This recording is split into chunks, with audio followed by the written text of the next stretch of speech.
Here on the Black Star Network, I'm your host for Raji Muhammad. Thank you so much for tuning in and being a part of the conversation. Folks, we got a lot to talk about. First and foremost, let's talk about the latest out of Hollywood as the Writers Guild has officially said that they have reached a tentative 3-year agreement with the Alliance of Motion Pictures, subsequently ending the strike of 146 days. We'll give you the latest around that. Also, President Biden has met with former presidential candidate Hillary Clinton, and they discuss one thing. Well, they may discuss many, but here's the big one. The third-party candidate, and how Hillary Clinton said that she implored to the president that he needs to take this particular situation very seriously. And I'm going to share with you the breakdown of that conversation. Also, we got Our Health, Reclaim Your Wellness with Dr. Bridget, MD, today. So we got a lot to talk about on today's edition of The Culture right here on the Black Star Network. Let's go.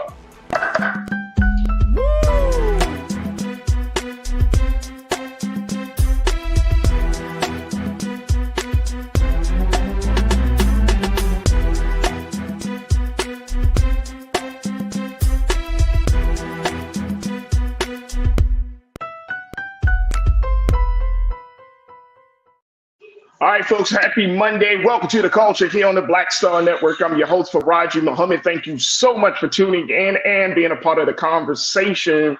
Wow, oh, wow. I hope y'all enjoyed y'all weekend. I hope you had a good weekend. I got some rest this weekend. I really did get some rest. So I'm really excited that we have a live show for you, that we're back in the seat, that we're going to have these conversations. And of course, no conversation is complete without you. So make sure you do your due diligence. Log on to our social media, log on to our website. First, let's talk about our home website at blackstarnetwork.com, blackstarnetwork.com. And you can see us streaming live each and every day. We always are posting some content, but during the week, you can make sure you can tune into some of our dynamic shows like this one, The Culture, of course, Roland Martin Unfiltered, and the many other dope shows we got here on the network. So make sure you do your due justice. Download the app for free, follow us on social media, and continue to support us financially to make this movement a great success. Now, we're also streaming live on Amazon News, on your Fire TV, on Plex TV, and you can find us there on both spaces 24 hours a day, 7 days a week, so you don't want to miss a word of the conversations we have. And you also can find us on social media, on Facebook, and we're on YouTube. And it's on our YouTube page where you could join us to be a Culture Crew member for the day under Roland Martin's YouTube page. Just jump on the page, jump in the chat, and boom, there it is, folks. You got a lot of folks that are checking in. So big shout out to my online Culture Crew, as always, checking in all across the country. Pastor Damon Blissett, good afternoon, dear King. Hope you are well. Hope you had a great weekend, Brother Damon. Thank you for checking in as always. Kathleen Davis, I see you. Thank you so much. Sister Tiana, thank you so much for checking in. Cindy D, I got you. Good afternoon, Cindy. Conscious Thought, my brother. Good afternoon, sir. I know you're going to have a lot to say, Conscious Thought. Monkey Confessions. How about that, Monkey Confessions? Good afternoon, brother. Thank you so much for checking in. Miss Pauline, thank you for checking in as well. And big brother Willie Frazier. Good afternoon, brother Willie. Good to see you once again. All right, folks, let's jump right into the conversation. First and foremost, some of you may be excited that some of your favorite shows, may be back into production, as the WGA, the Writers Guild of America, has officially said that they have agreed to a tentative deal with the Alliance of Motion Picture and Television Producers. They reached the finish line yesterday after 5 consecutive days of negotiation. Here's the latest from Variety, folks. Take a look at this. This is when they have reached the negotiation for the WGA and the Alliance reached the finish line Sunday after 5 consecutive days of negotiations. Day 4 on Saturday mostly involved lawyers for the Guild and AMPTP hashing out the fine print of language around complicated and groundbreaking additions to the WGA's minimum basic agreement. The nitty-gritty details of language around the use of generative AI in content production was one of the last items that the sides worked on before closing the pact. According to the WGA's negotiating committee, they wrote in the email they sent to members at 7:10 p.m. Pacific time, "We can say with great pride that this deal is exceptional with meaningful gains and protections for writers in every sector of the membership. So it looks like some of the shows may be back in protection. More importantly, like these are the shows like your daytime, your late night shows.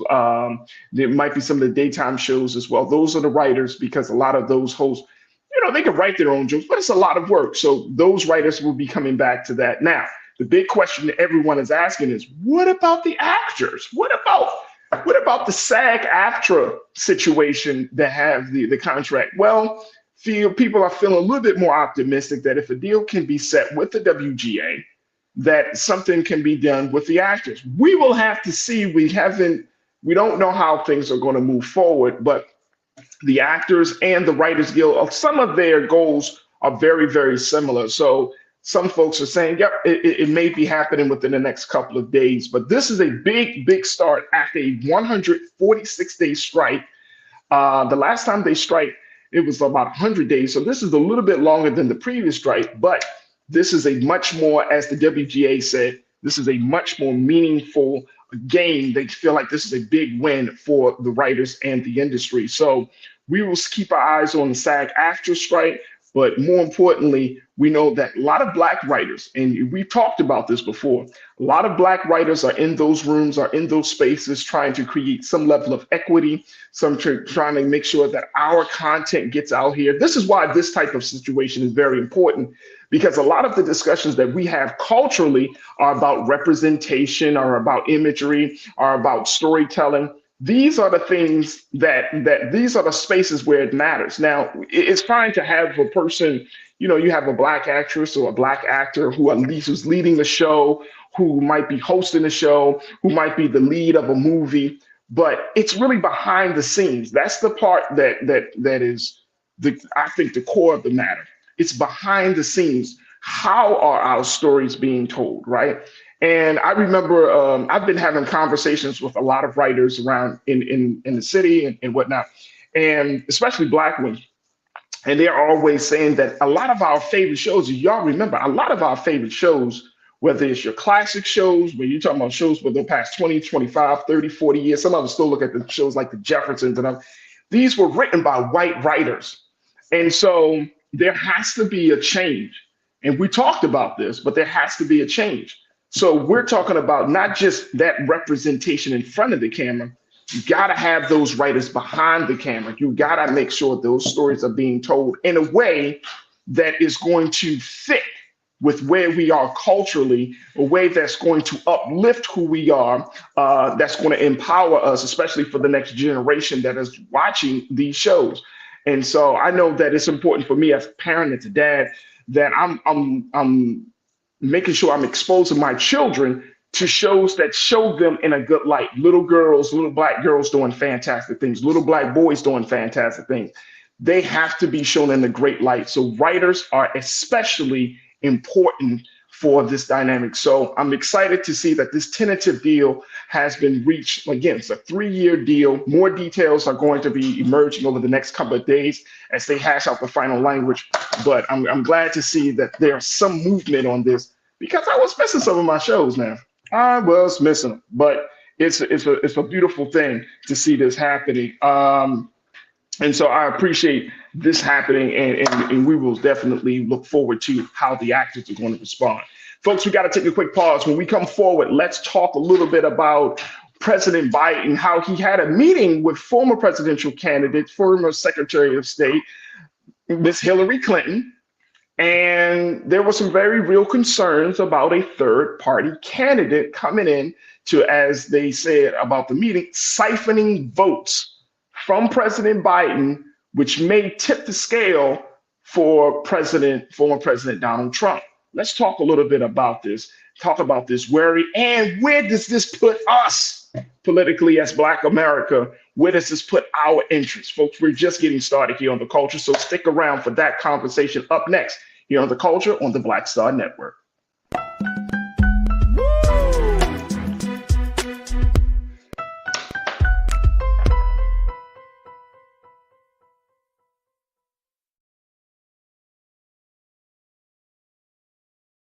On his first day in office, with the country in crisis, President Biden got to work for us. Cutting Black child poverty in half. More money for Black entrepreneurs. Millions of new, good-paying jobs. He's lowered the cost of living and prescription drugs. But there's more to do. He gets it because we all deserve dignity, safety, respect, and a chance to do more than just get by, but to get ahead. I'm Joe Biden, and I approve this message. Pull up a chair. Take your seat.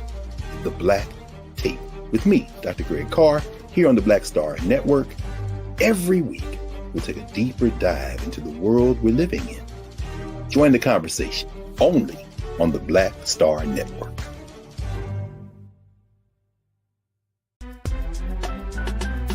I'm Faraji Muhammad, live from LA. And this is The Culture. The Culture is a two-way conversation. You and me. We talk about the stories, politics, the good, the bad, and the downright ugly. So join our community every day at 3 p.m. Eastern and let your voice be heard. Hey, we're all in this together. So let's talk about it and see what kind of trouble we can get into. It's The Culture, weekdays at 3, only on the Black Star Network. When you talk about blackness and what happens in Black culture, we're about covering these things that matter to us, speaking to our issues and concerns. This is a genuine people-powered movement. There's a lot of stuff that we're not getting. You get it, and you spread the word. We wish to plead our own cause. Too long have others spoken for us. We cannot tell our own story if we can't pay for it. This is about covering us. Invest in Black-owned media. Your dollars matter. We don't have to keep asking them to cover our stuff. So please support us in what we do, folks. We want to hit 2,000 people, $50 this month, raise $100,000. We're behind 100,000, so we want to hit that. Y'all money makes this possible. Checks and money orders go to P.O. Box 57196, Washington, D.C. 20037-0196. The Cash App is $RM Unfiltered. PayPal is R Martin Unfiltered. Venmo is RM Unfiltered. Zelle is Roland at RolandSMartin.com. Folks, Black Star Network is here. Oh, no punches! I'm real revolutionary right now. Support this man, Black media. He makes sure that our stories are told. Thank you for being the voice of Black America, Roland. I love y'all. All momentum we have now, we have to keep this going. The video looks phenomenal. See, this difference between Black Star Network and Black-owned media and something like CNN. You can't be Black-owned media and be scared. It's time to be smart. Bring your eyeballs home. You dig?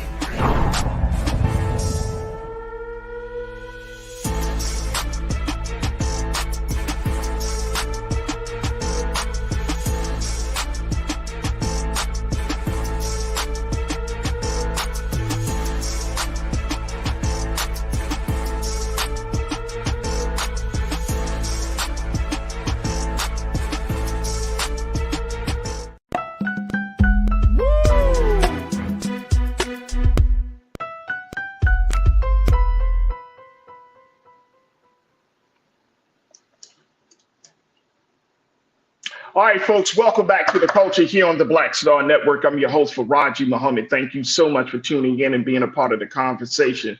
Folks, let's have our big culture convo for this afternoon. Let's talk about one of the big worries of President Biden as the situation is moving on. And look, I've been thinking about this. I've been doing a lot of reading over the weekend and just doing some reflection.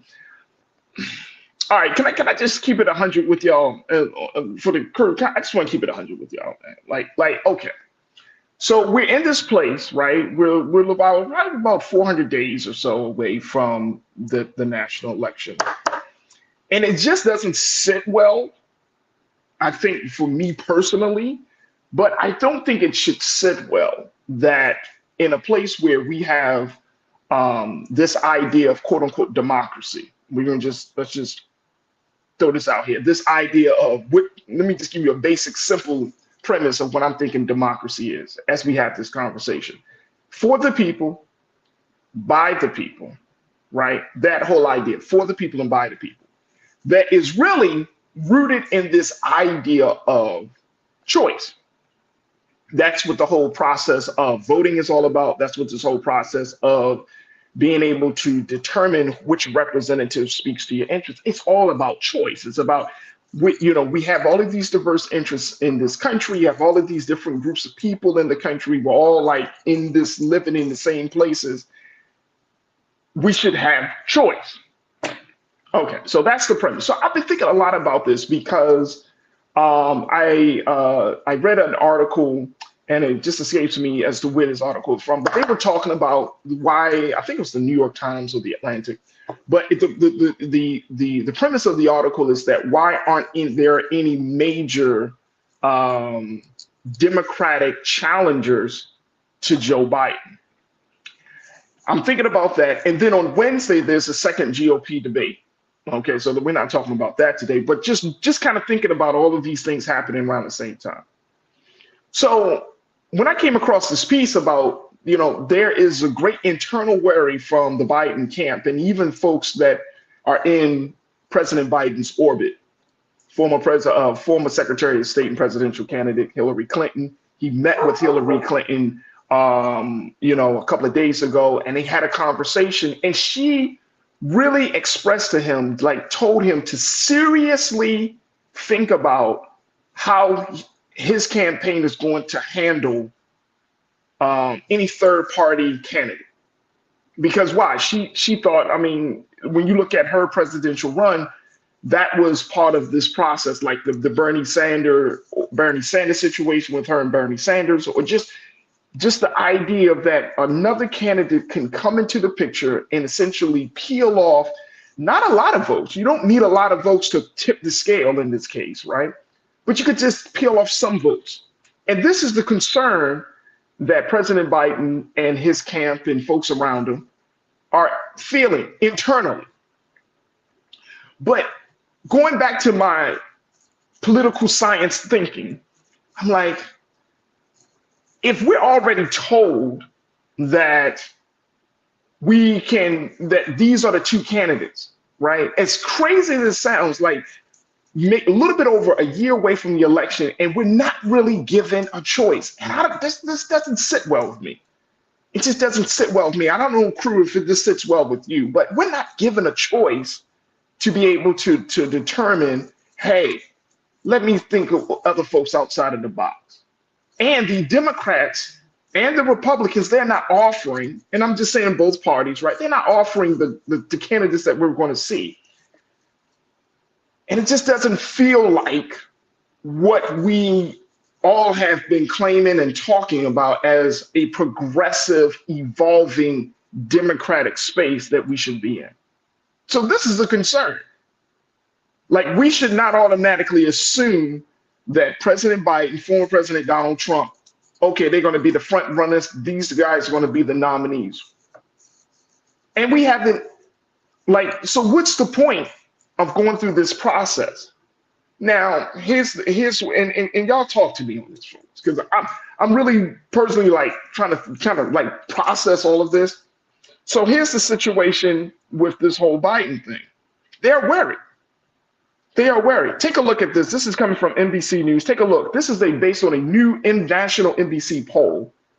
They said Biden is tied with former President Donald Trump, the front runner for the GOP nomination. Look at that. They already said the front runner. He's already the guy. And the numbers in some polls are showing that he's actually double digits in front of his competitors.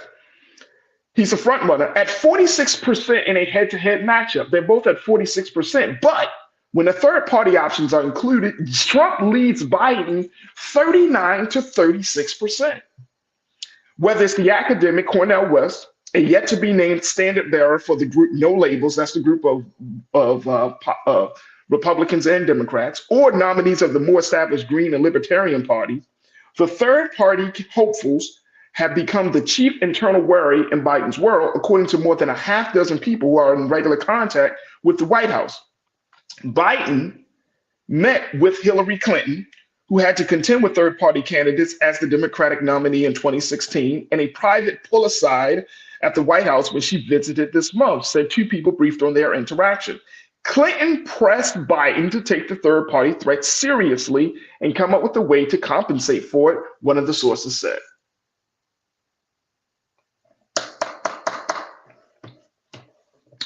So this puts Black America, this puts this idea, this talk about our interests in a very, very precarious position, folks. Here's why.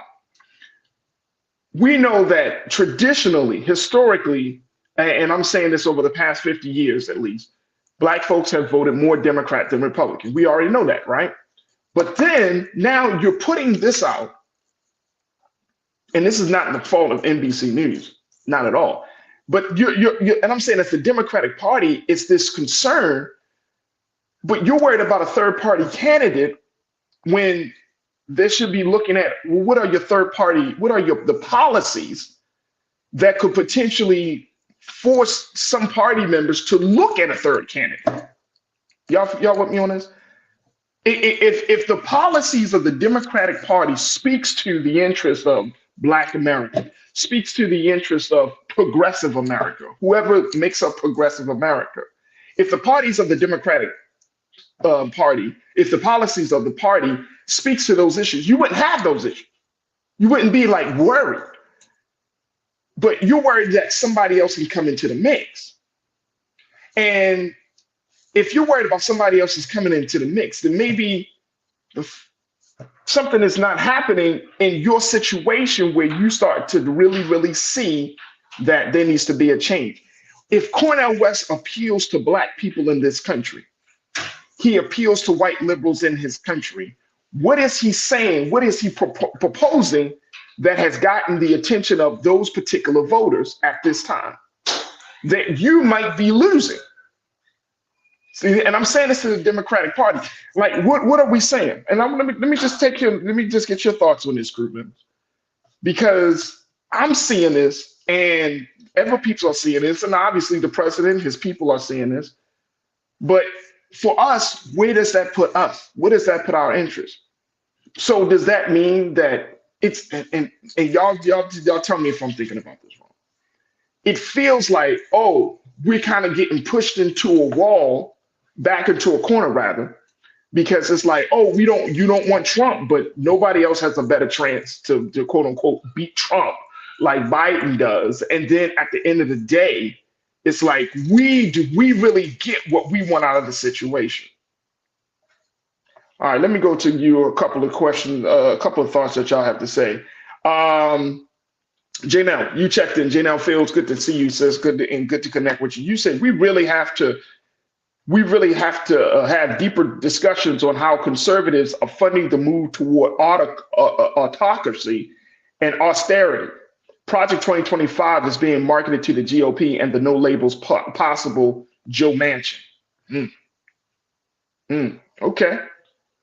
I read an interesting piece, and I'm going to talk about this week, how President Trump and his people, folks from the Heritage Foundation, the Conservative Think Tank, and others, are created a plan, a 920-page plan on how to essentially gut out federal workers and bringing the power of federal workers and major agencies of government like the Department of Justice and other agencies under presidential power. So if President Trump were to win, then he would have full control instead of what is actually happening now, where some departments like the Department of Justice are either partially independent or wholly independent of the government. Very interesting piece. I'm going to bring that up to, sometime this week, God willing, but I see your point. Right? Creating this autocracy that many people are not excited to have happening here in this country. Cammie and Philly, you said, but we've always had third-party candidates and they always mess up the election. Is it a mess up of the election? Or isn't this system supposed to be open to the ideas that if somebody is not speaking to your interest, the beauty of this system that we're currently in allows you to run for office to speak to an interest that you feel is not being met or discussed from your primary candidates? Isn't that the beauty? Isn't that supposed to be one of the great incentives and benefits of this system that we're currently a part of? That we have candidates. If you don't like what you see, then go ahead, take your shot at it. Go ahead and run for office, and maybe you can speak to a couple of people. Or is it now getting to a point now where we're like, we don't want to hear your ideas? Because some people do have some good ideas. Now, will the president, will the front runners, will they always adopt these ideas? No, but the election is not just about a person as much as it is about ideas.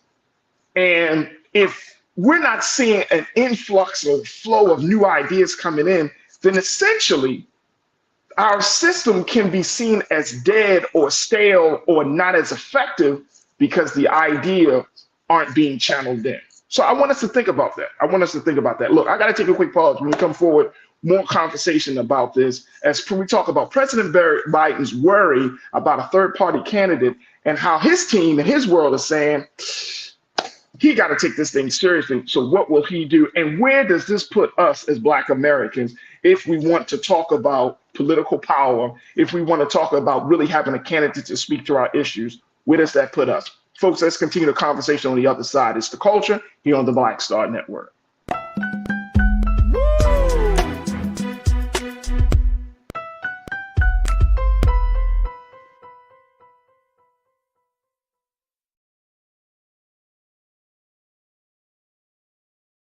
President Biden has delivered for Black America. More funding for Black entrepreneurs.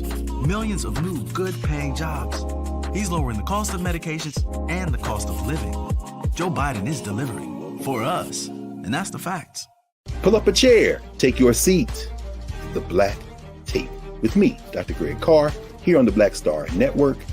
Every week, we'll take a deeper dive into the world we're living in. Join the conversation only on the Black Star Network.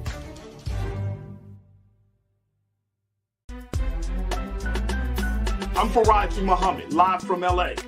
And this is The Culture. The Culture is a two-way conversation. You and me. We talk about the stories, politics, the good, the bad, and the downright ugly. So join our community every day at 3 p.m. Eastern and let your voice be heard. Hey, we're all in this together. So let's talk about it and see what kind of trouble we can get into. It's The Culture, weekdays at 3, only on the Black Star Network. When you talk about blackness and what happens in Black culture, we're about covering these things that matter to us, speaking to our issues and concerns. This is a genuine people-powered movement. There's a lot of stuff that we're not getting. You get it, and you spread the word. We wish to plead our own cause. Too long have others spoken for us. We cannot tell our own story if we can't pay for it. This is about covering us. Invest in Black-owned media. Your dollars matter. We don't have to keep asking them to cover our stuff. So please support us in what we do, folks.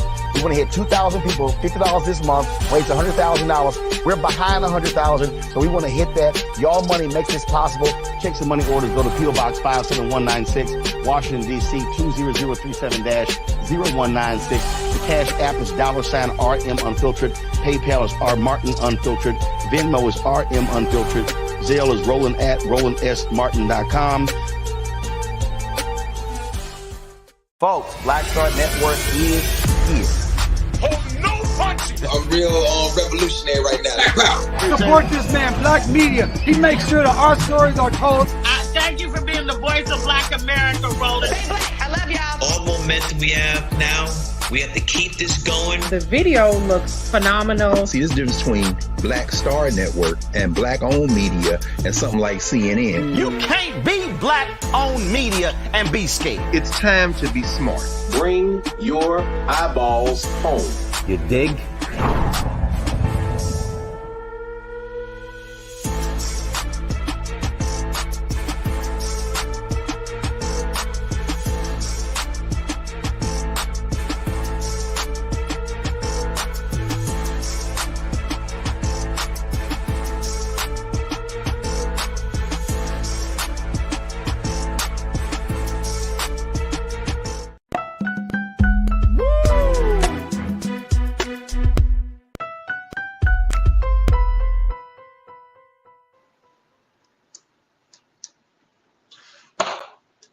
All right, folks, welcome back to The Culture here on the Black Star Network. I'm your host, Faraji Muhammad. We've been talking about President Biden's internal worry of a third-party candidate possibly disrupting the president's movements and his momentum to make sure he secures a second term. And the third-party candidate, traditionally, historically, based upon the research, generally disrupts the Democratic incumbent more so than the Republicans, or than the Republican candidate, right?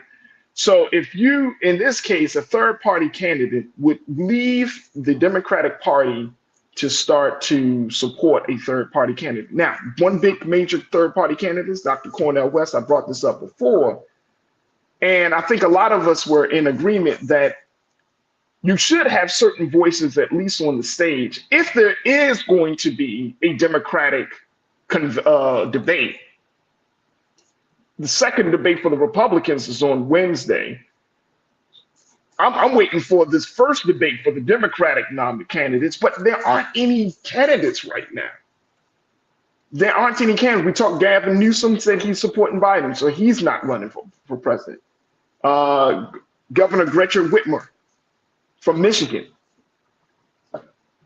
Some other folks may be running for office, right? You have all of these governors, you got these senators, but nobody's really stepping forward. Nobody wants to, and this bothers me, folks. It feels like we don't have any choice. And so, Davey, I think that your comment that you said, Davey Floater, it resonates, bro. It resonates. And you said, Faraji, let me make sure I'm saying this correct, Davey, because when I saw your comment, I was just like, damn. You said that it is the illusion of choice. They don't really want us to choose. So what do you tell, and I'm not saying you're wrong, I think that is a very heavy comment. What do we tell new voters? What do you tell Black voters? Get involved, go and vote, because you have the right to choose in this democracy. This is your democracy. This is your form of government. This is our participatory politics. But there aren't any choices outside of the choices that has already been determined over a year before the national election. Where's the choice?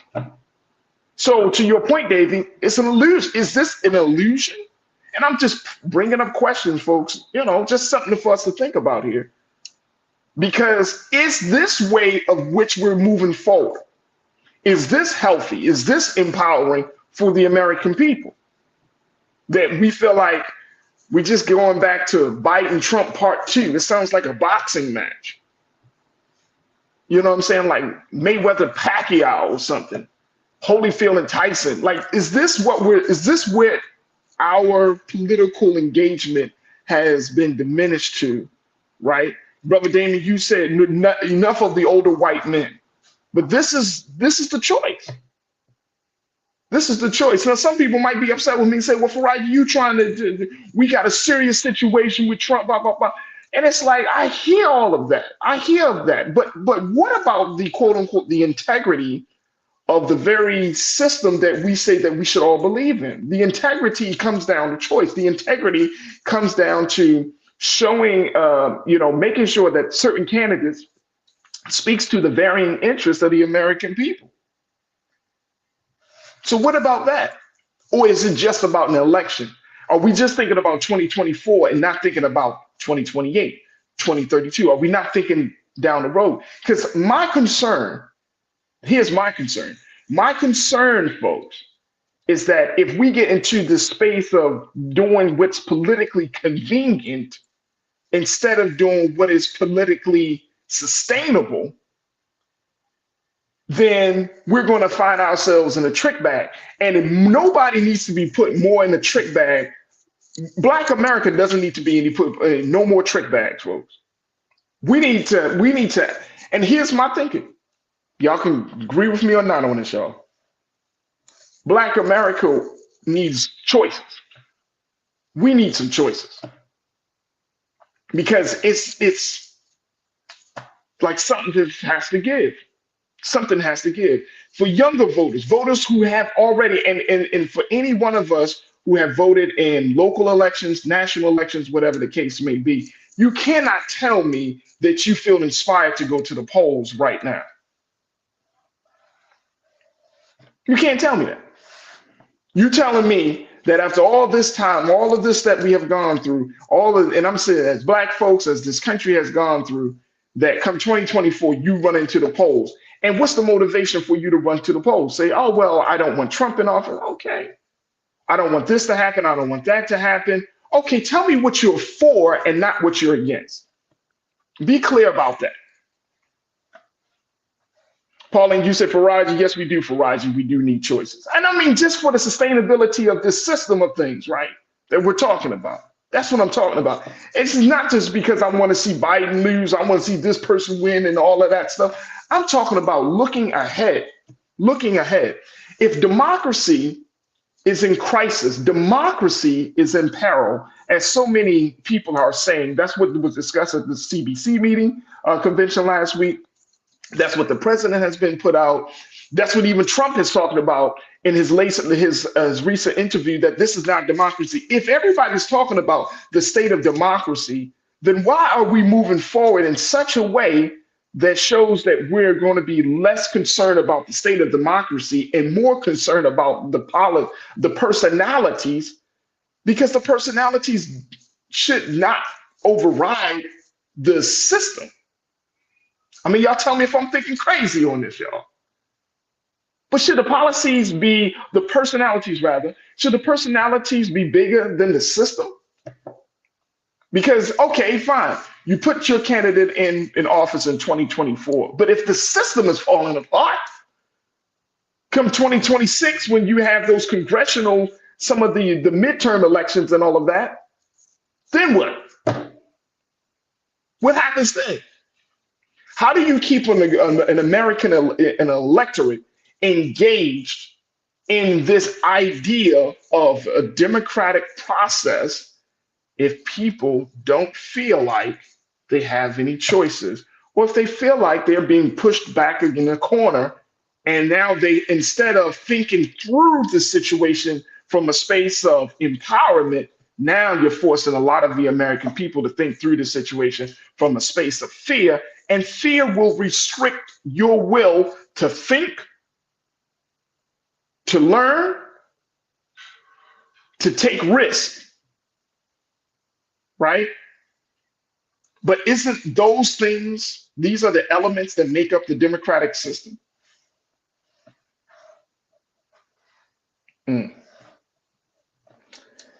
Corinna, you checked in, my sister. You said exercise your choice by voting in the damn primary elections. Facts, I agree. Exercise. You vote in the primaries. You vote in the local elections. But I'm talking about the national elections on this piece, folks.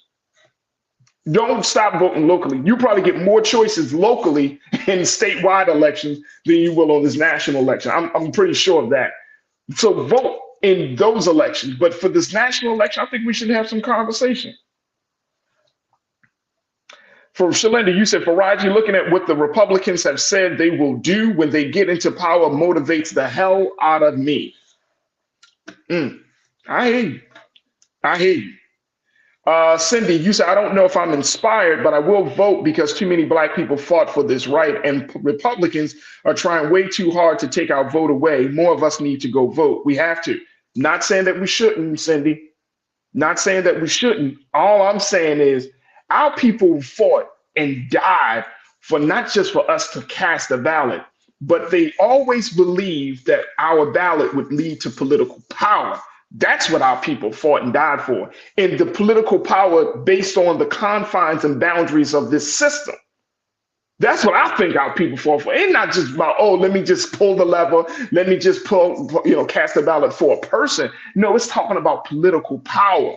And when we're looking at 2023, we're making some gains, but look at the demand compared to the gain, to the level of gains that we're making. Do we have political power? And even if you have a gentleman like a Dr. Cornel West, or whoever the case may be, that may speak to our interests, some of us will even go and say, hey, well, he has no chance of winning, so therefore I'm going to go with the person that provides a different agenda, a different vision. It's a crazy place for us to be in. And I'm not saying I got the answers, folks, but it's just crazy for us to be in this space. And I don't know about you. I just hate feeling like I have no choices. I have feeling like, oh, I'm arrested in this one way of doing things. Because what's the point of talking about getting out to vote? If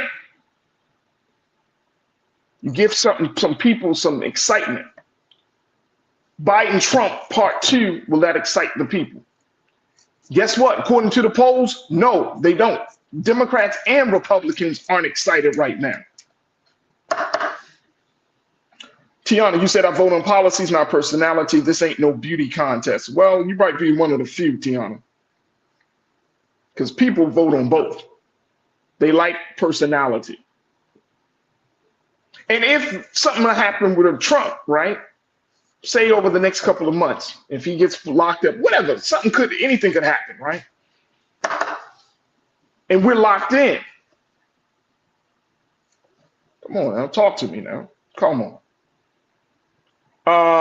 Let me get one more, then we got to take another pause. I'm just trying to think this thing through, folks. I want y'all to process this thing as I'm processing it, and let's try to figure this out. Of course, this is an ongoing conversation, but I do think that it is interesting that the conversation, again, we've been talking about this, and a couple of other places have been talking about this. Now we know that the White House is definitely talking about this. And where does that put a candidate like a Dr. Cornel West? So if Dr. Cornel West is considered to be a threat as Black America, will we let our brother be in that position? Because he's doing what we say we believe he should do, or any one of us should do. People always told me when I was, in Baltimore, everybody always said, Farad, you should run for office. But if my run for office, if I had decided to run for office, and then my run for office were to upset the incumbent, then I become a target, I become a problem, I become a threat. Now, the interest of the love that I'm thinking that I'm exhibiting by running for office to speak on behalf of my people and the people who have been marginalized and those, now I become some other person. Now I'm a problem. Because why? Oh, well, the system doesn't allow new ideas and new people and this and that. And so you really need to get out of the way. So if they tell our brother he needs to sit down, should we be okay with that? I'm just using him as an example because I know a lot of us, you might have your thing about Dr. Cornel West. I don't know.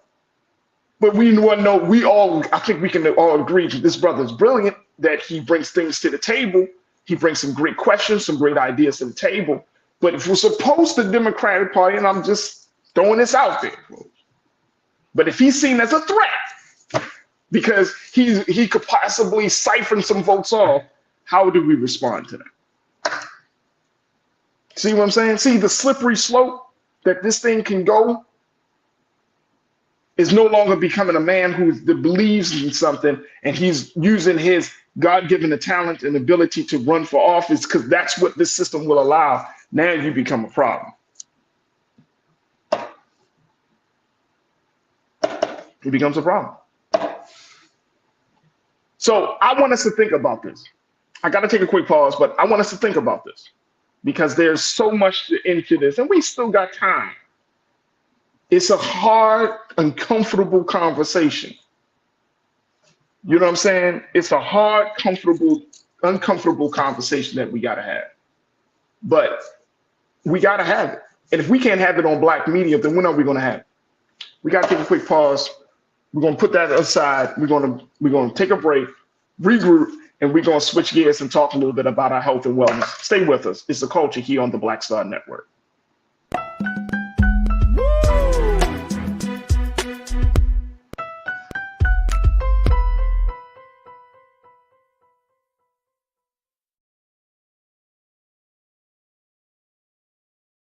On his first day in office, with the country in crisis, President Biden got to work for us.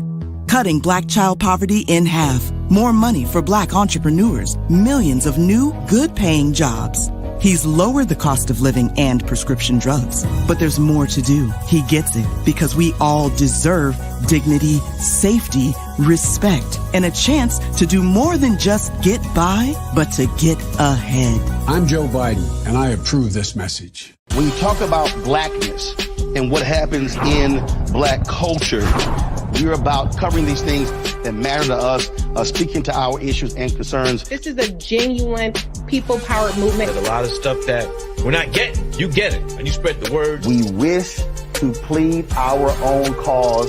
Too long have others spoken for us. We cannot tell our own story if we can't pay for it. This is about covering us. Invest in Black-owned media. Your dollars matter. We don't have to keep asking them to cover our stuff. So please support us in what we do, folks. We want to hit 2,000 people, $50 this month, raise $100,000. We're behind 100,000, so we want to hit that. Y'all money makes this possible. Check some money orders. Go to P.O. Box 57196, Washington, D.C. 20037-0196. The Cash App is $RM Unfiltered. PayPal is R Martin Unfiltered. Venmo is RM Unfiltered. Zelle is Roland at RolandSMartin.com.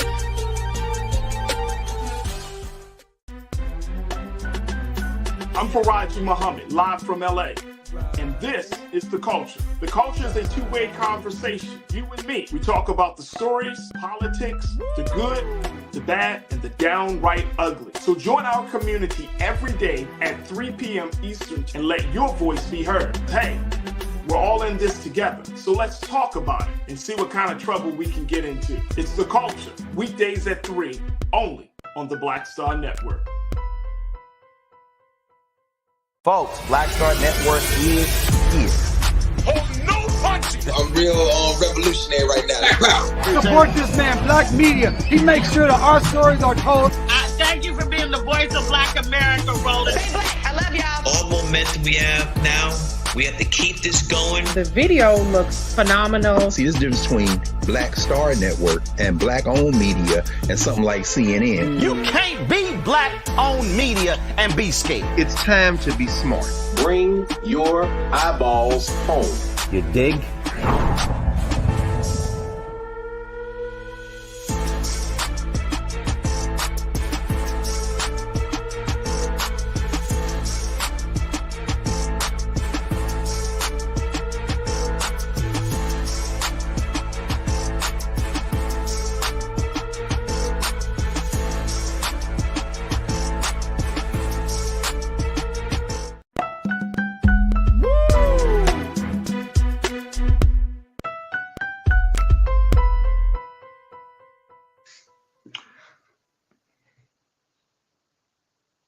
Folks, welcome back to The Culture here on the Black Star Network. I'm your host, Faraji Muhammad. Thank you so much for tuning in and being a part of the conversation.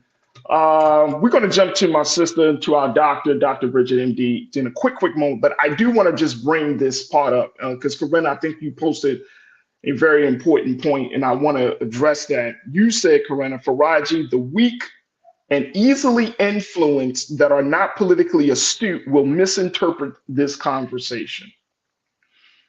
Well, here's what my response is. If they misinterpret this conversation, then it's time for them to level up. Because democracy is in peril. It's happening. We can't play games with this moment. We can't sugarcoat this moment. We can't just give people lies during this moment. And we can't be superficial in how we are presenting the dynamics of this moment, right? So and I don't disagree with you that some people might look at this conversation and say, oh, what is he really saying? Is he saying not to vote? Is he saying not to vote for this person or that person? No, I'm saying to us, we need to start thinking critically about our role in democracy as it relates to where the system is right now. Let's not be snake oil salesmen and giving people false hope or making people or encouraging people to be in a state of denial, or encouraging people to not think critically and open up their eyes. And I'm not saying that you're implying that at all, Corinna. Trust me, I'm not saying that. But guess what? Americans, Black, white, Asian, Latinos, we have been conditioned not to think deeply about the political state that we are in. We have always been told and conditioned to be made to believe that anything that goes on in our collective life, the government will take care of it. The government will step in. The government will provide. And what if now the government that is being watched from all around the world, the government that is open to, whose vulnerabilities and flaws we are seeing more and more each and every day, we've got to come to the reality that maybe the government does not have the capacity as it used to have. Maybe things are happening around us. This is not for us to blame on somebody, quote unquote, or to poke holes in the system. But this is where we are. This is where we are. And as Black people in this country, we don't need to be talked to as if we're children. When our children are coming up behind us, what is going to be their future in this country as Black children, Black girls, Black boys? What's the future of the marginalized? What's the future of those who feel like they don't have a say? What's the future of this system of things? So if a person comes into this conversation and he misinterprets and say, oh my gosh, I don't know, then guess what? It's time for you to get to knowing what's going on. That's the purpose of this conversation. That's just one of them, rather. To encourage us to think. Because this is happening. This is for real. This is not like, oh man, no, this is really happening, folks. The writing is on the wall that if we do not change how our relationship is, I'm talking about the American people, the constituents, if we don't really get ourselves fully involved beyond the ballot box and to understand the dynamics at play and all of the factors that are leading to this great change, if we keep selling each other pipe dreams and hope and faith and just telling people, oh, it's just going to be okay, it's going to be okay, but the house is burning. We're not saving nobody. We're not getting no water. The house is burning. Then what are we doing? As conscious people, as politically engaged people, if we're not posing questions that could potentially move us further along. For me, that's how important this situation is. That's how important this is. Posing a question should not be looked down upon. Asking questions should never be frowned upon. We should be able to start to have a deep dive conversation and look at things, because guess what? Our interest is at the forefront. So, Corinna, I'm glad that you brought that up. Thank you so much for bringing it up. And I hope that you understand the sentiment that I'm bringing. But this is not coming from a place of, oh, I want to make somebody look bad. This is coming from a place of something really serious is happening. And we got to make sure that we are prepared for what's happening. I'm going to take another quick pause. I'm going to shift gears. Up next, we're going to check in with Dr. Bridget, MD. Stay with us. It's The Culture here on the Black Star Network.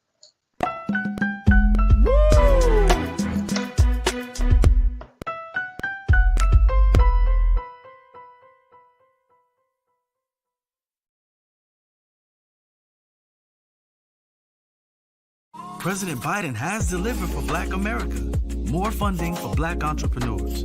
Millions of new good-paying jobs. He's lowering the cost of medications and the cost of living. Joe Biden is delivering for us, and that's the facts.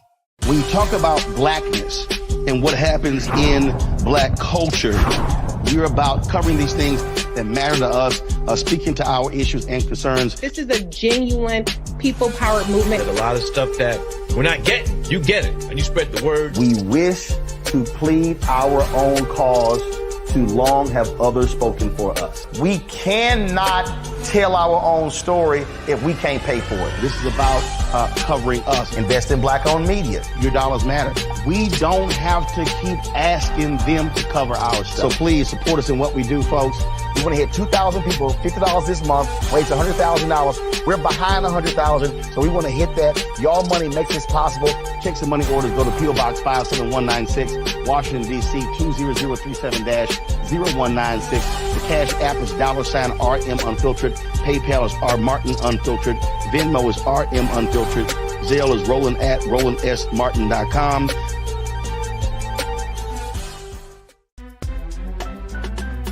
I'm Faraji Muhammad, live from LA.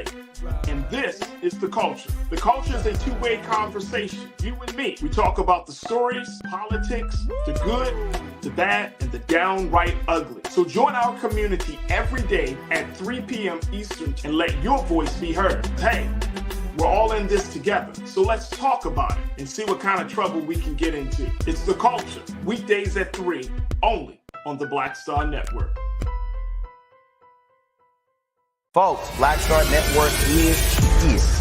Oh, no punches! I'm real revolutionary right now. Support this man, Black Media. He makes sure that our stories are told. Thank you for being the voice of Black America, Roland. Stay black. I love y'all. All momentum we have now, we have to keep this going. The video looks phenomenal. See, this difference between Black Star Network and black-owned media and something like CNN. You can't be black-owned media and be scared. It's time to be smart. Bring your eyeballs home. You dig?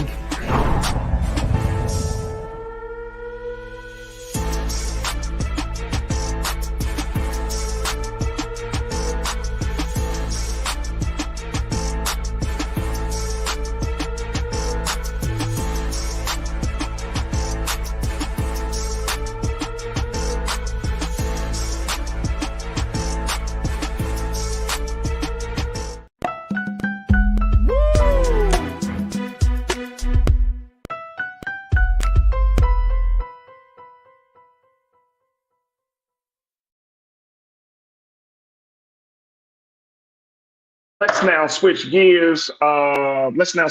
To have our conversation with our doctor, Dr. Bridget, MD, for this week's Reclaim Your Wellness with Dr. Bridget.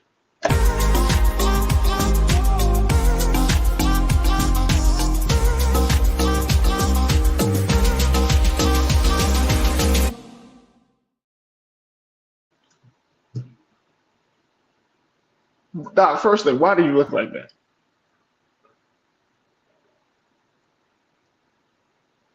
I can't hear you. Can you hear me? Yeah. I mean, look, life is crazy, but I always make time for you. That's all I have. Appreciate that. That's all I've got. My apologies, Doc. My apologies. I always make time for you. So I know. This time it's a different setting. I got you, and I trust it, and I truly appreciate that. And again, our apologies for getting to you later than expected. Oh, that's fine. Yeah. No, and I think what you're talking about is what people don't talk about, and so that's why you do what you do, because it's important for people to wake up and have those conversations. And we always want to try to make nice, and sometimes we can't. That's a good point. That's an excellent point. And it's something that, just very quickly, I believe in. So, you know what I'm saying? Like, this is like the work that you do in the health and wellness space is what you believe in. You don't come on this space to just ramble off at the mouth. This is the stuff you research. This is stuff you believe in. So this is stuff that we believe in. So there it is. All right, let's talk a little bit about health and wellness, because you wanted to talk to us about something that you said have been talked about in a lot of the natural food spaces. You've been going to like different expos and you've been having a number of conversations about natural foods and products and everything. But you came across something called adaptogens. Yeah, adaptogens. And I figured it was worth talking about I spent this past week at the Natural Products Expo in Philadelphia, and at the same time was Black Cannabis Week, across town. So I was kind of going back and forth between the two conferences this week, and I was looking for what were the trends in health and wellness, and what were people talking about. And I also came across an article talking about what would be the big trending aspects for 2023, and to see what came true and what didn't. And adaptogens was definitely out there. But I wanted to talk about it because I feel like it's a word that's being thrown around. A lot of us don't know what that means. We don't know if it's for us or if it's something that we should even, consider. So I figured it'd be a good place to talk about this word, what it means. And to be honest, if you have stress, you need to seek this out. And I don't know anyone that would say they don't. But if you have stress, you need to know what an adaptogen is. And it's a natural plant substance that helps your body adapt to stress. Adaptogens to adapt to stress. And it brings you back to more normal and helps with your bodily processes. And so we're talking about herbs or roots, other plant substances. And it has to be non-toxic. It has to be able to affect your body at normal doses, support your all over body as far as coping with stress, and bring you back to a more stable place. And so this is something that we need to find in either our food or take supplements, because who doesn't have, a certain amount of stress that they're trying to battle, and you want to keep your immune system and your body healthy. So are we saying that adaptogens are good? Yes. So adaptogens are good. This is what you're looking to add to your diet. Okay. Or adding a supplement.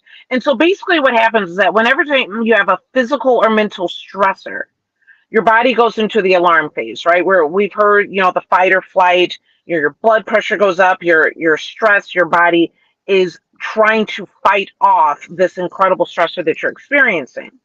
Then you go into this resistance when your body starts to repair itself. Your blood pressure comes back to normal. You just slowly try to get into a more normal state. And then finally you go into exhaustion. Exhaustion is where disease states start. This is where heart disease starts and diabetes starts. Adaptogens keeps you more in the resistant phase where your body is repairing itself in recovery, and delays you going into the exhaustive phase where disease starts. So anyone that deals with any mental or physical stress really needs to look at these foods, at these supplements, and add it into their diet so that they're not creating more disease, but actually working more with repair and recovering your body. And what are the sources? Like, where do folks are asking? Tiana said, okay, doc, where can I get adaptogens? Okay, so let's talk about... And Corinna said, give me that substance. She just put it, well, give me that. Yeah, hand it over, right? Hand it over. So some of the things just naturally that you can come across, a lot of people have heard of ashwagandha that helps with anxiety and depression and works directly, with your brain to help reduce and a great response to stress. Ginseng is an excellent way to combat fatigue in your body as well, and reduces inflammatory markers within your body. Reishi mushrooms are another option, which helps fight cancer and has also been found to be an excellent source that affects your white blood cells. So those are a couple ones just right off the bat. Now, I would say many people, when we're looking at this, people look at CBD, right? Helps with your anxiety and depression, works within your entire body. It acts like an adaptogen. The reason it's not considered one is because CBD is a molecule and not the actual plant itself. But a full spectrum extract from hemp or cannabis is considered an adaptogen as well. So these are just a few examples of ways that you can find these things, adding it into your body and into your diet. Other than turmeric is another one. I'm just thinking of ones that people might come across that really help with being an anti-inflammatory and antioxidant. And so a lot of times people are trying to find that multivitamin that does everything, but I'm also suggesting beyond your multivitamin that might help with, let's say, electrolytes or, other vitamins that might be depleted if our diets are not as balanced as they should be. I highly recommend getting some sort of adaptogen supplement or actually adding it into your diet yourself. And also I saw that adaptogens can be in dark chocolate as well. So I'm sure, dark chocolate and food that can help to boost you. Yes. And I think this is probably a very challenging thing because I think we all have different dietary needs and at this point in 2023, from everything from gluten-free to lactose to vegan to vegetarian. Absolutely. So how do you hear me? Yeah, I can hear you. Can you hear us? Can you hear me? Looks like we got some technical. Look, let's do this. Let's take a quick pause. When we come forward, let's reconnect with Dr. Bridget MD. Folks, we want you to join us in the conversation as we're talking about adaptogens and how they can help our bodies. And more importantly, what are some of the key ingredients that you need to look for in your healthy food? So we'll continue the conversations on the other side as we reconnect with Dr. Bridget Cole-Williams right here for this week's Reclaim Your Wellness here on The Culture on the Black Star Network.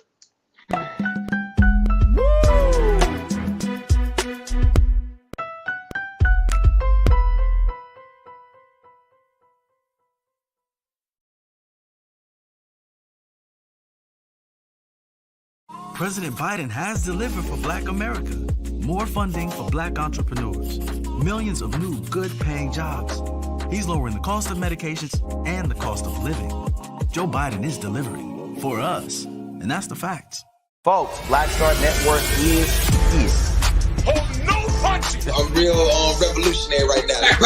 Support this man, Black Media. He makes sure that our stories are told. Thank you for being the voice of Black America, Roland. Stay black. I love y'all. All momentum we have now, we have to keep this going. The video looks phenomenal. See, this difference between Black Star Network and Black-owned media and something like CNN. You can't be Black-owned media and be scared. It's time to be smart. Bring your eyeballs home. You dig?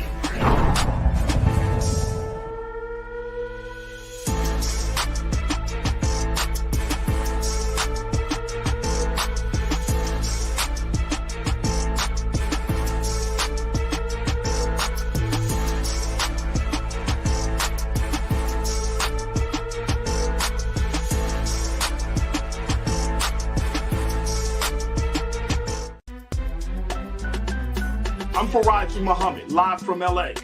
And this is The Culture. The Culture is a two-way conversation. You and me. We talk about the stories, politics, the good, the bad, and the downright ugly. So join our community every day at 3 p.m. Eastern and let your voice be heard. Hey, we're all in this together. So let's talk about it and see what kind of trouble we can get into. It's The Culture, weekdays at 3, only on the Black Star Network.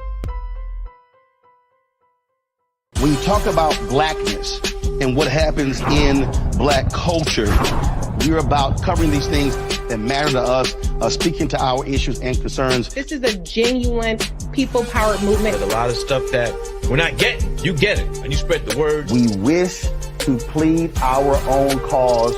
Too long have others spoken for us. We cannot tell our own story if we can't pay for it. This is about covering us. Invest in Black-owned media. Your dollars matter. We don't have to keep asking them to cover our stuff. So please support us in what we do, folks. We want to hit 2,000 people, $50 this month, raise $100,000. We're behind 100,000, so we want to hit that. Y'all money makes this possible. Check some money orders. Go to P.O. Box 57196, Washington, D.C. 20037-0196. The Cash App is $RM Unfiltered. PayPal is R Martin Unfiltered. Venmo is RM Unfiltered. Zelle is Roland at RolandSMartin.com.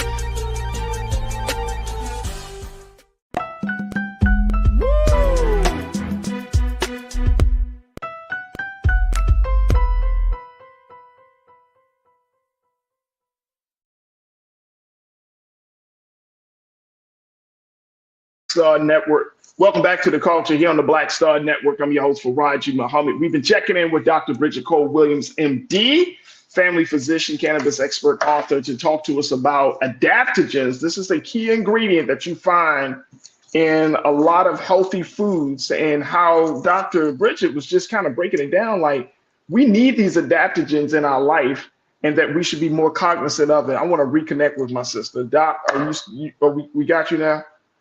Do we have the doctor in here yet?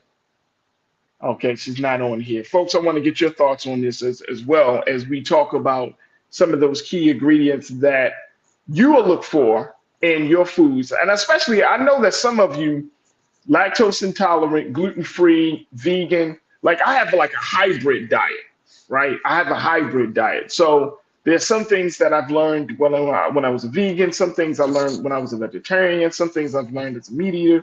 All of these things, right? So I think that it's all about trying to figure out what works best for you and your body, because there's not a one-size-fit-all type of approach when it comes to healthy eating. Let me see if we got our doc back in, and just at least let me know when we can reconnect with the doc. Conscious Thought, you checked in and you said turmeric has become my new go-to. Turmeric, yeah, Conscious Thought, I like that. Turmeric, man, you got to have an acquired taste for that, bro. Got to have an acquired taste. But I definitely understand that the nutritional value of turmeric. Ginger, I think of like that as well. Ginger, I'm not a big fan of ginger, but I definitely understand that that you need to, have certain type of flavorings and things to add to your diet, especially for your digestion. What I've learned, of course, is that as you get older, your digestion can be really off. And I found myself, I don't know, Conscious Thought, if you found yourself in this space as well. Like, I used to love some spicy foods. I can't even eat it no more, bro. I really can't. I just be like, little tang, a little something. I don't need a 5-alarm fire in my mouth, right? I just need like just a little something, just a couple of flames here and there. But your body changes. And I think one of the big things that when it comes down to eating, one of the big things is coming to grips with the fact that your body has changed over the year. All right, let me see if we can get her back. Let's see. And my team keep trying to bring her back in. And Real Brooklyn, you said Real P, because I'm looking at your comment, Brooklyn. Real Brooklyn saying, curry, goat, and rice and peas. Right. Love it, bro. I love it. Love it. Love it. Curry chicken, jerk chicken. Like, I love these, man. I absolutely love these.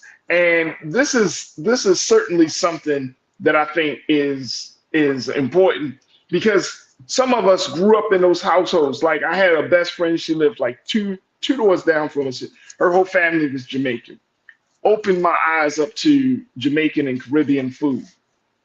And it shaped me in a very, very big way in terms of my palate, right? Like being able to be open to that. Not just Jamaican food. You're talking about all these different foods that we bring in that taste good. But going back to what Dr. Bridget mentioned, talking about that level of adaptogens, making sure that we're getting the type of power, the type of boost that we need in our foods. So absolutely, I hear you. Namre, you checked in and you said, if you can't tolerate turmeric alone, maybe curry powder can be a good alternative. It's a spice blend that includes turmeric. That's a great thought. Thank you so much for Namre. Thank you for checking in on that. Conscious Thought, you said, I can still get into spicy foods, things in moderation. And I'm going to ask all of you, what do you look for? Like when you go to your health food store, right? Not just in these spices, but also in the other foods. You know what I mean? Do you add these things to your meal all the time?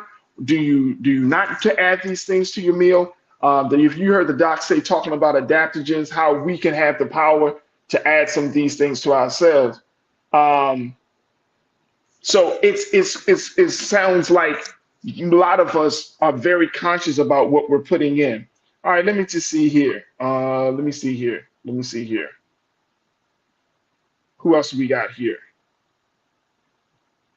I see more of you. Making sure I'm gonna just get here. Conscious Dark, we got your thought already. Real Brooklyn, you said Mofongo. What you want to say about Mofongo, Real Brooklyn? What you want to say about Mofongo? Let's bring the doc back as we have this conversation. We got Dr. Bridget back here. Sorry. You got me? This is one of those Mondays. It is. It is.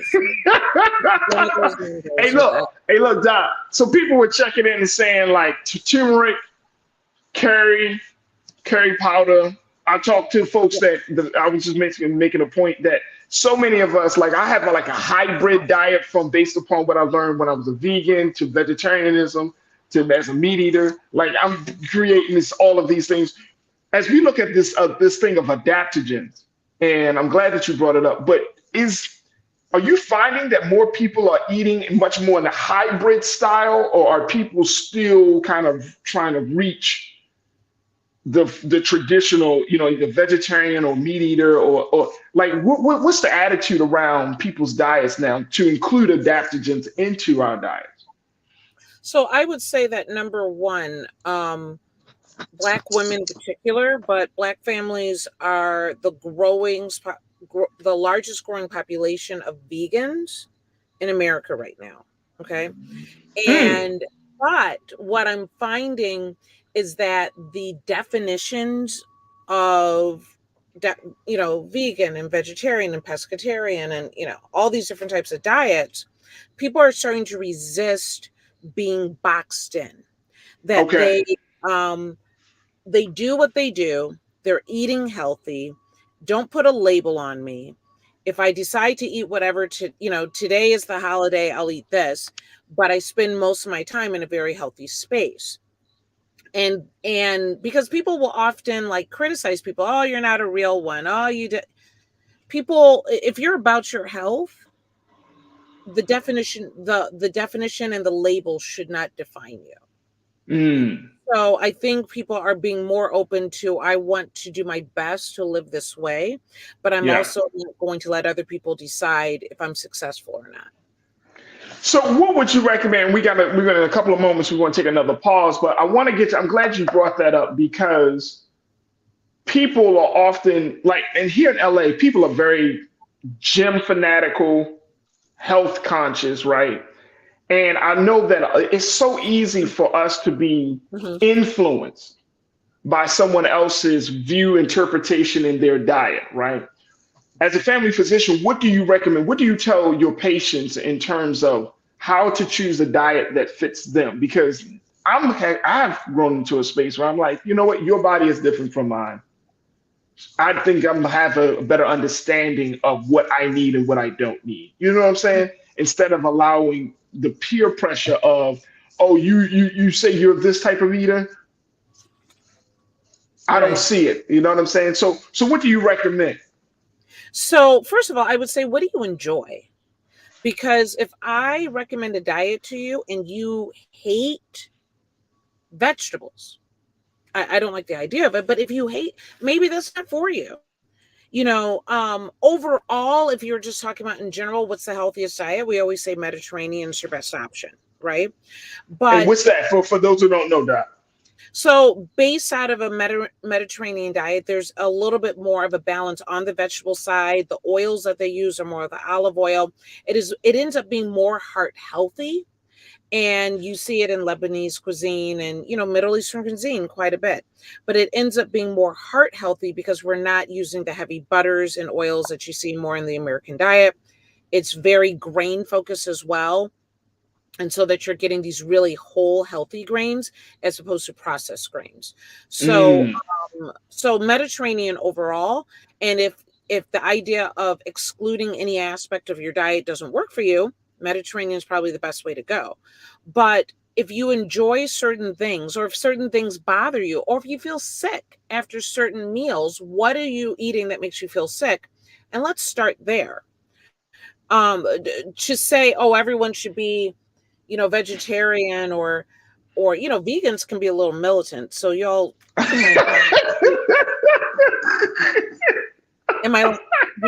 true. It's true. Just back off a little bit. We'll all get there in our own time. Vegans can be a little Hey, but right. Hey, but let me ask you a question though, very quickly, because I gotta take a pause. But veganism, and look, I was a vegan for like 2 years. And I came to the conclusion, I could be wrong, veganism is not for everybody. It's not for everybody. No. In both ways, whether it's for the person or whether it's for the body of the person.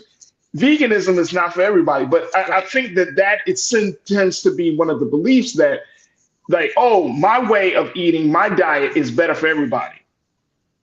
Right. And that's evangelical, isn't it? Whoo. Yeah. Okay. All right, let's take a pause. You took it there. Let's take a quick pause, folks. To stay with us, more conversation with Dr. Bridget Cole Williams on the other side. It's The Culture here on the Black Star Network.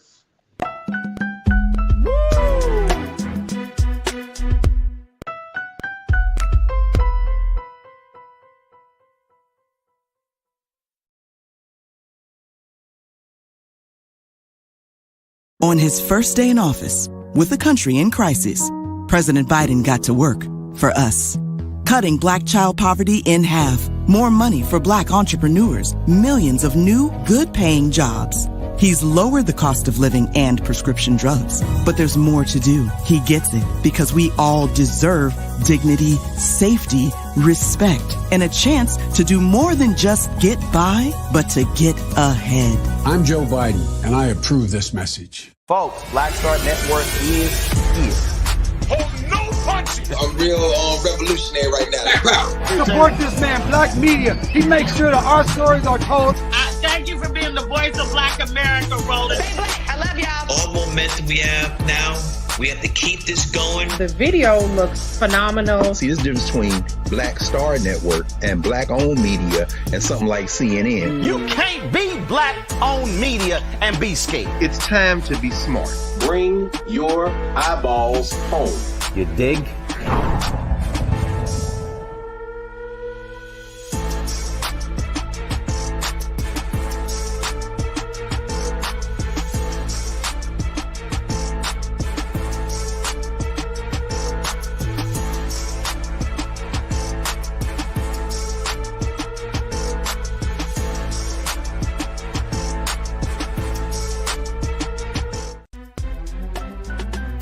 I'm Faraji Muhammad, live from LA.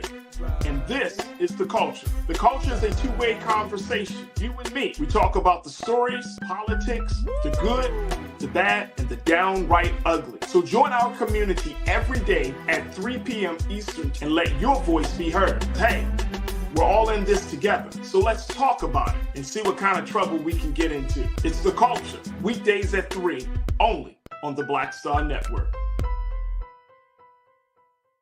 When you talk about blackness and what happens in Black culture, we're about covering these things that matter to us, speaking to our issues and concerns. This is a genuine people-powered movement. There's a lot of stuff that we're not getting. You get it, and you spread the word. We wish to plead our own cause. Too long have others spoken for us. We cannot tell our own story if we can't pay for it. This is about covering us. Invest in Black-owned media. Your dollars matter. We don't have to keep asking them to cover our stuff. So please support us in what we do, folks. We want to hit 2,000 people, $50 this month, raise $100,000. We're behind 100,000, so we want to hit that. Your money makes this possible. Check some money orders. Go to P.O. Box 57196, Washington, D.C. 20037-0196. The Cash App is $RM Unfiltered. PayPal is R Martin Unfiltered. Venmo is RM Unfiltered. Zelle is Roland at RolandSMartin.com.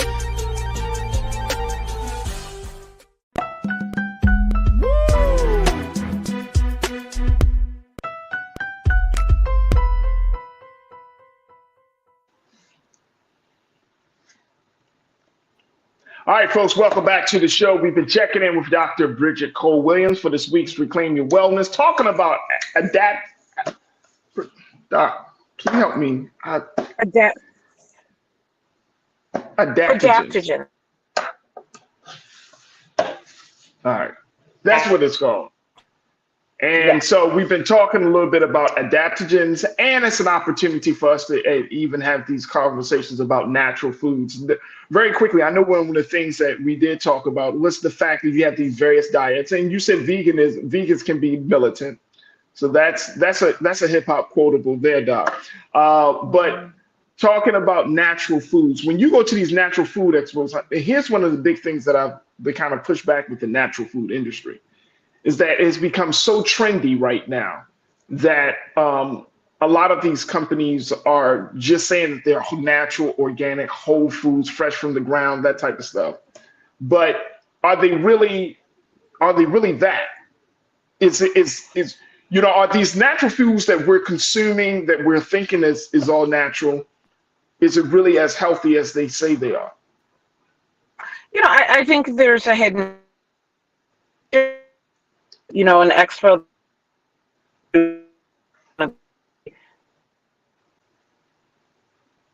Looks like we having some more connections issues with Doc. Doc, let me do this. Let's take a couple of quick questions or some comments from our online culture crew. Namre, you checked in and said some vegans can be a bit strong in their approach to being vegan to the point of not touching, wearing clothes made from animal skins, or handling any other animal byproduct. Absolutely. Absolutely. I've seen that. I've seen there's a movement around that, Namri, that I definitely see. I wasn't that type of vegan. And I know, Lana, you said that you've been, you were a vegan for some time as well. I wasn't that type of vegan. That just wasn't where my headspace was about it. But I have definitely seen that. And, it's to each his own. To each his own, but great point. Tiana, you said I had a coworker who was vegan. She got on my damn nerves. Wow. Wow. No, this is not about hating on vegans, folks. It's just not about hating. And I don't want the hate mail that goes along with that either. I dabble on the vegan side of life myself. But I don't know. I've just had some strong vegan personalities come at me, and I'm just trying to understand it. I'm sure that I get this out. That if you do choose to use an adaptogen supplement, if you're looking, how can I get this in, and find a better way of handling the stress and decrease disease in my body, which is what we're talking about. I want to go to a Black-owned company. Peak and Valley, which is peakandvalley.co, Black-owned company that creates an adaptogen blend owned by Nadine Joseph. And she makes a Peak and Valley adaptogen blends designed to lift your mood, help you focus, and nourish your skin. She has a number of different options. It is organic, it is vegan, and ethically sourced. So we want to support obviously other Black-owned companies, and Peak and Valley is something that, and it's at CVS, right? So that is something that I support, and I'm going to go and grab that. Like I said, everything that I share with you all, I'm on the same journey with you. So I love the idea of this. I have more stress than I would like, and I don't want the disease that can happen by stressing your body. So I'm definitely on board with this one. So with adaptogens, as we kind of wrap up this part of the conversation, Doc. So with adaptogens, it's we can get them from food sources, but can you get it separately? And I don't want to ask a stupid question.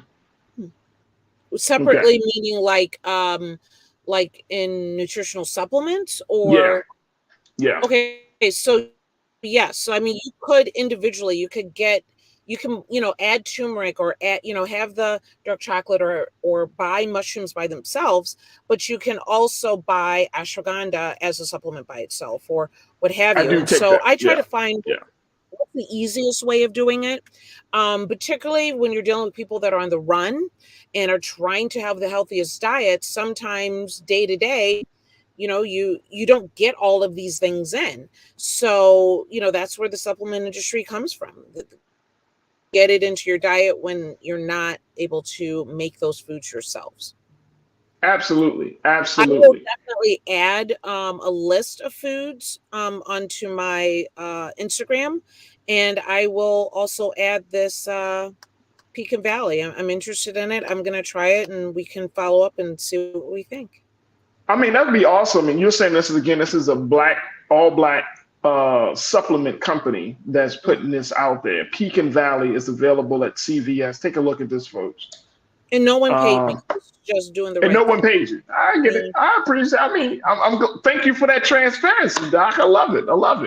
I think that it's important that we look at it, because I do take vitamins. I do take some supplements. You know what I mean? But I'm always kind of looking and making sure that your body, because I think you said it on this show, it's like some time ago, because you've been on here for a minute now. Just for a minute. But you said that after a while, like if you take the same supplements, like your body may not get the same response that it got. You advise taking a little break and then kind of starting back up again. Is that still your recommendation?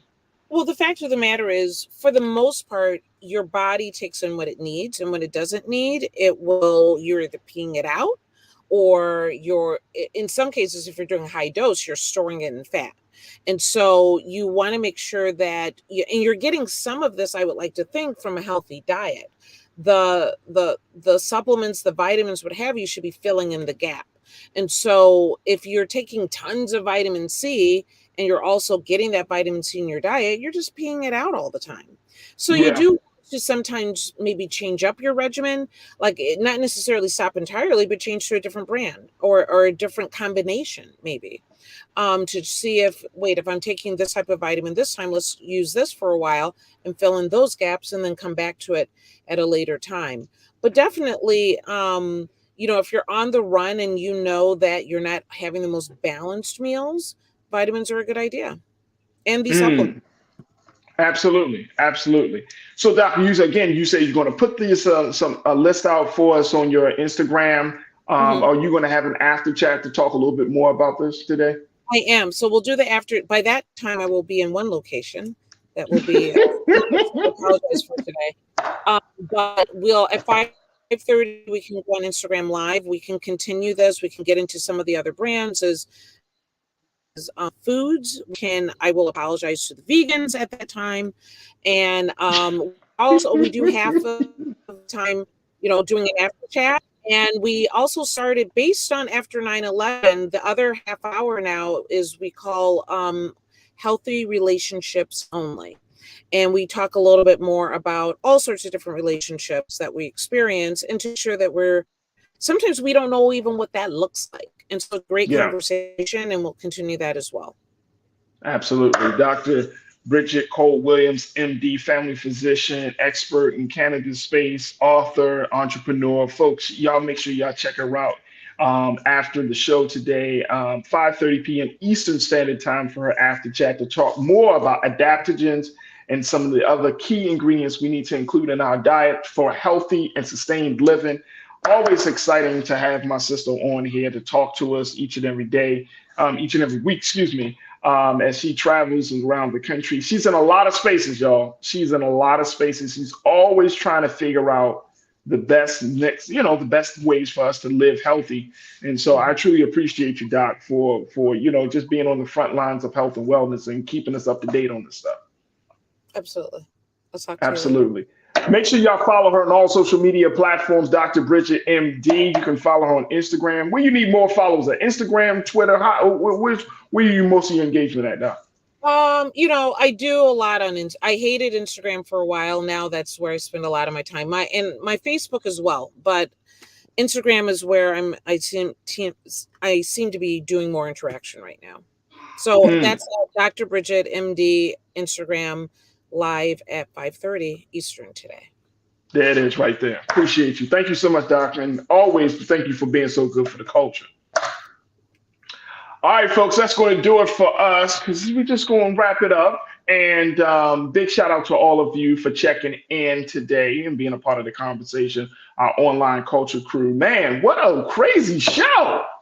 What a show. But look, this is part of the conversation. This is part of the process. So I am not upset at all. And I appreciate each and every one of you for, even if you disagree with me, if you're like, Faraji, I think you're way off. Shalinda, I see you. He's like, I'm on Faraji, you on some BS. It's all good. because at the end of the day, we need to have conversations.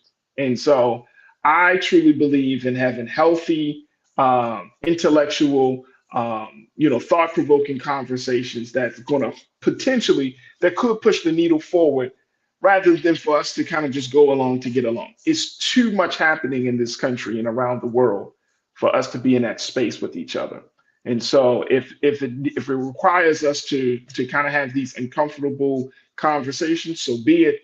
But more importantly, I want us to keep the channels of communication open and clear so we can learn and we can build and come to some sort of solution, some sort of resolution, some sort of reconciliation on all of these varying thoughts and interests that we have, and we can get on one page. But it's going to take some uncomfortable, some hard conversations to have, but I'm willing to have it as long as you're willing to have it with me as well. So I appreciate and I'm open to all forms of opinions. Let's just be respectful of one another, but we can at least talk to one another, because that's where we are in the culture right now.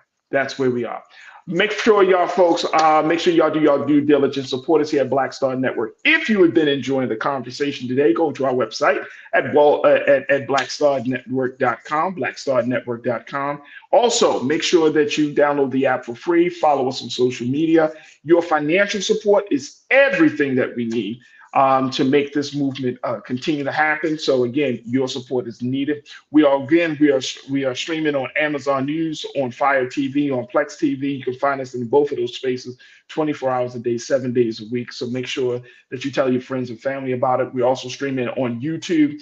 We have a lot of great content. We always are streaming some up-to-date content. So make sure y'all go to our YouTube page, go to our blackstarnetwork.com page, and then also follow me on your social media at The Real Faraji on Instagram. I'm also on Twitter at Faraji. I'm on Facebook at Faraji Muhammad. I would love to connect with you as we move forward. All right, folks, that's going to do it for me. Thank you to my dynamic team, Joel, Shannon, Maddie, Chris, Lise, and my man King Keenan. As always, never be afraid to challenge what's wrong. Stand for what's right while being yourself in the process. God willing, we will talk tomorrow for another exciting edition of The Culture, right here, only here, exclusively here on the Black Star Network. Have a great afternoon and evening. Talk to you soon. Peace.